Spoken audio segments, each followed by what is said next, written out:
Halo guys, kembali lagi di Babisik Channel. Belajar biologi semakin asik tentunya bersama Kak Edi.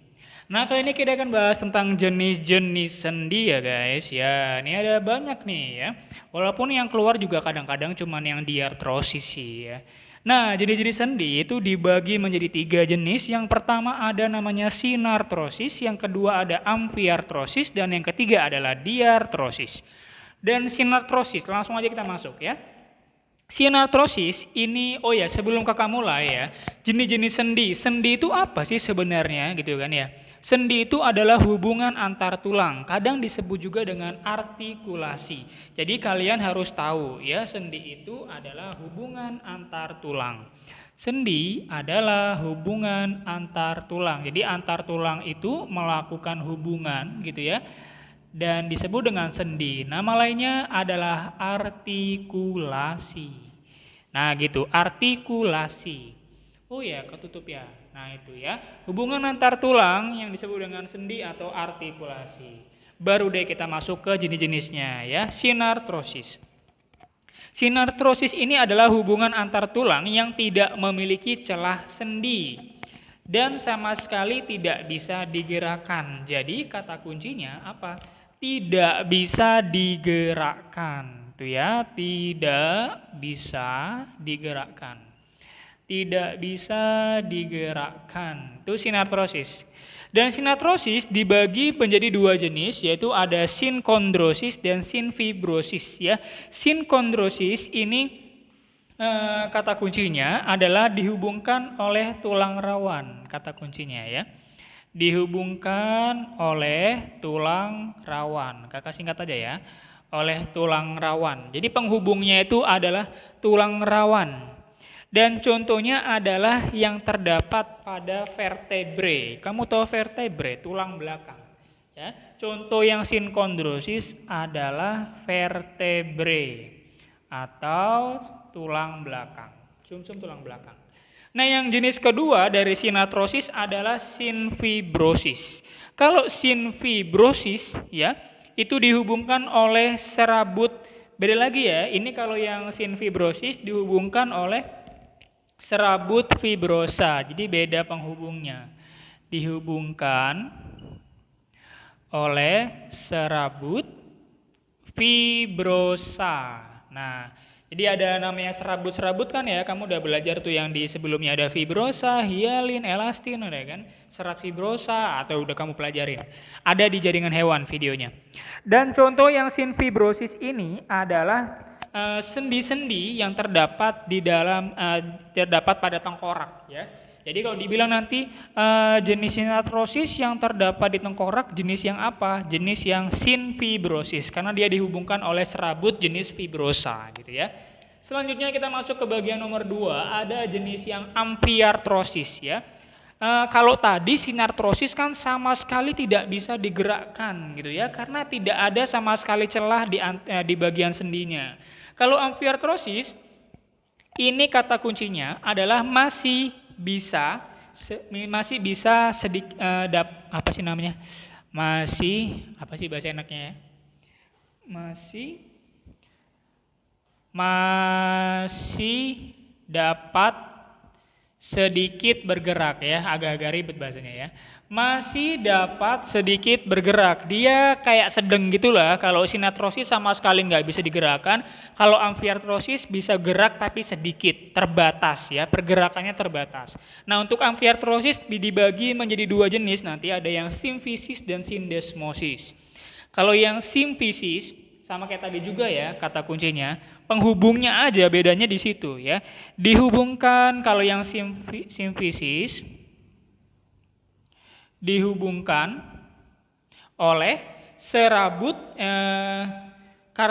sama aja sebenarnya, dihubungkan oleh kartilago. Tahu kartilago nggak? Masih ingat kartilago? Kartilago itu adalah apa?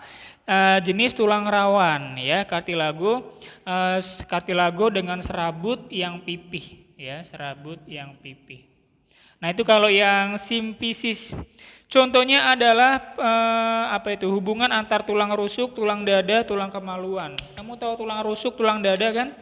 Ya, itulah. Kenapa tulang rusuk bisa nempel di bagian dada ya gara-gara ada simfisis ini ya, agak bisa bergerak tapi sedikit ya. Contohnya ada di tulang rusuk ya. Tulang rusuk berhubungan dengan tulang dada, tahu ya. Kemudian tulang kemaluan. Nah, ini jenisnya adalah tulang kemaluan bukan kemaluannya ya, maksudnya sebelum kemaluan itu ada tulang pendukungnya gitu ya. Tulang di sekitar kemaluan lebih tepatnya gitu. Nah, yang kedua ada sindesmosis ya. Kalau sindesmosis ini dihubungkan oleh ya, kalau yang sindesmosis dihubungkan oleh jaringan ya, jaringan ikat nih. Dihubungkan oleh jaringan ikat serabut dan ligamen. Tahu ligamen ya? Udah dibahas ya di video sebelum-sebelumnya. Ya. Jadi kalau sindesmosis dia oleh jaringan ikat. Kalau tadi simfisis oleh kartilago yang berserabut pipih. Kartilago itu tulang rawan. Kalau jaringan ikat ya jaringan ikat. Nah, contoh yang sindesmosis ini adalah sendi antar tulang betis dan tulang betis dan tulang kering ya. Sendi antara ya, tahu sendi ya? Sendi antara tulang betis dengan tulang betis sama tulang kering. Kamu tahu bedanya kan betis sama kering? Betis yang agak ke belakang, kering yang di depan. Yang kalau kamu lagi jalan bisa ketatap tuh. Nah, kalau sekarang kita bahas yang diartrosis, guys. Sekarang kita masuk ke yang agak sering dibahas di soal-soal adalah yang jenis diartrosis ya. Diartrosis adalah nanti hubungan antar kedua tulang atau hubungan antar tulang yang nanti di mana kedua ujungnya itu nanti ada penghubungnya ya. Jadi dia dapat bergerak secara bebas ya. Karena penghubung antara kedua ujung tulangnya itu tidak ada jaringan. Jadi dia langsung ngelakuin pergerakan dengan bebasnya karena di bagian antara kedua ujung tulang atau pertemuan antara kedua ujung tulang itu tidak ada pembatasnya. Jadi dia bisa bergerak bebas. Ibaratnya ini ada tangan kakak nih. Ini ujung tulang satu, yang ini ujung tulang dua. Ini kan nggak ada pembatasnya nih. Ya, karena nggak ada pembatasnya, karena kosong gini kan, dia bergerak bebas tuh. Gitu. Kurang lebih seperti itu dibayangkan ya. Jadi kalau kita tuliskan di sini ini bebas digerakkan ya, bebas digerakkan. Kalau yang diartrosis. Sendi, nanti dibagi ada kurang lebih ada 6 jenis walaupun yang sering dibahas cuma 5 atau 4 ya di beberapa soal ya. Lanjut, sekarang kita masuk yang sendi engsel. Sendi engsel ini gerakannya satu arah ya. Kamu tahu engsel lah ya, bengkok yang bisa bengkok-bengkok gitu ya. Ini gerakannya satu arah, langsung dibayangkan aja. Ini contohnya pada siku ya, siku tangan, siku, kemudian lutut, ya tahu lutut ya, lutut, ruas antar jari.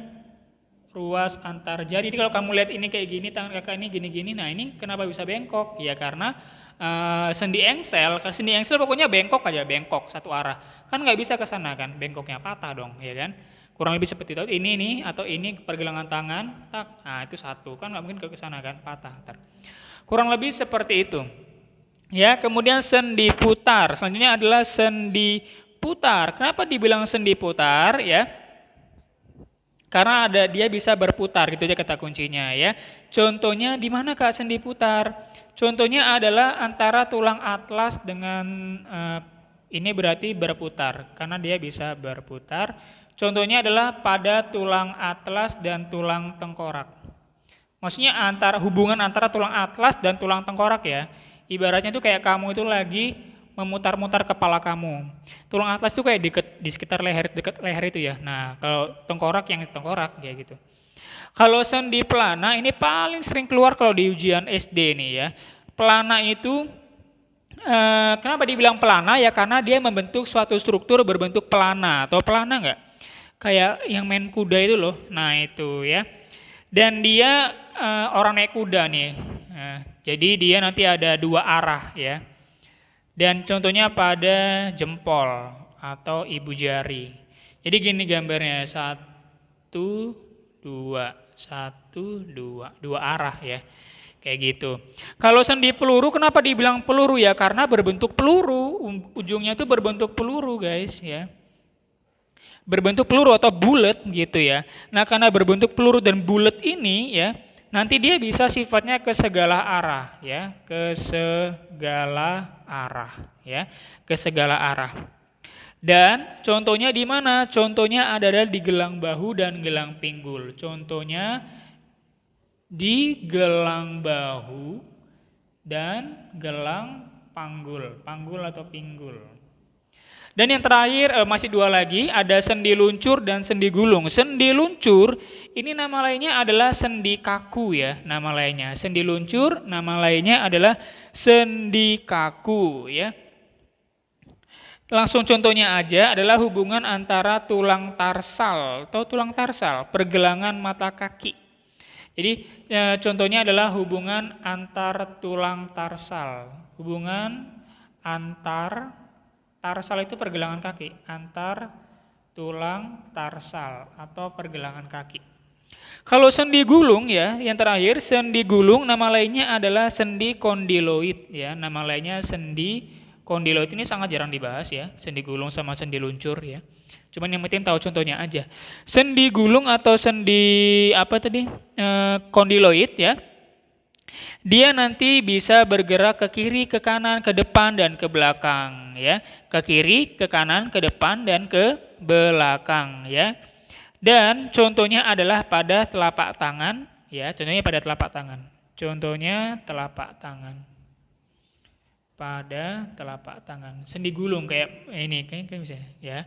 Kayak ibaratnya kamu menggulung tangan kamu gimana? Nah, bisa agak menggulung dikit ya, tapi enggak total gitu. Makanya yang sering dibahas kalau di diartrosis adalah yang engsel, putar, pelana, peluru. Cuman ada 4 sih yang sangat sering dibahas karena kalau yang luncur sama gulung tidak terlalu terlalu dilihat untuk dibuat di beberapa pembahasan soal guys, gitu ya. Oke, jika masih ada yang bingung bisa kalian tanyakan di kolom komentar ya. Mudah-mudahan Kak Edi bisa jawab. Oh ya, ada beberapa yang Kakak Edi tambahan di sini. Takutnya nanti ada yang nanya ya, biar nggak ada bingung. Kakak tambahkan sedikit ya. Ada beberapa tambahan. Sendi engsel itu porosnya 1. Di sini Kakak tulisin ya, porosnya, jumlah porosnya. Sendi engsel itu porosnya 1. Kemudian sendi putar porosnya juga 1. Sendi pelana ya, kalau sendi pelana porosnya ada 2. Kalau sendi peluru ya, sendi peluru porosnya ada 3. Sendi maksudnya, sendi luncur ya, dia tidak punya poros, makanya terbatas pergerakannya. Sendi gulung porosnya ada 2. Jadi yang paling banyak sendi porosnya itu siapa? Sendi peluru, makanya lebih bisa bergerak ke segala arah dibandingkan yang cuman porosnya cuman 1 gitu. Pelana dia ada 2, makanya dia bisa 2 arah. Kalau yang 1 berarti 1 arah. Gini aja, kalau porosnya 1 berarti dia cenderung 1 arah. Kalau dia porosnya 2 arah. Kalau 3 kan udah banyak tuh, lebih dari 2 kan. Berarti dia bisa ke segala arah. Nah gitu. Kalau yang cuman nggak ada berarti dia terbatas pergerakannya. Makanya jarang digunakan untuk pembahasan soal-soal ya jenis sendi. Oke, cukup dulu ya. Jangan lupa untuk selalu like, subscribe, dan share, dan komen ya. Basic Channel, belajar biologi semakin asik tentunya bersama Kak Edi.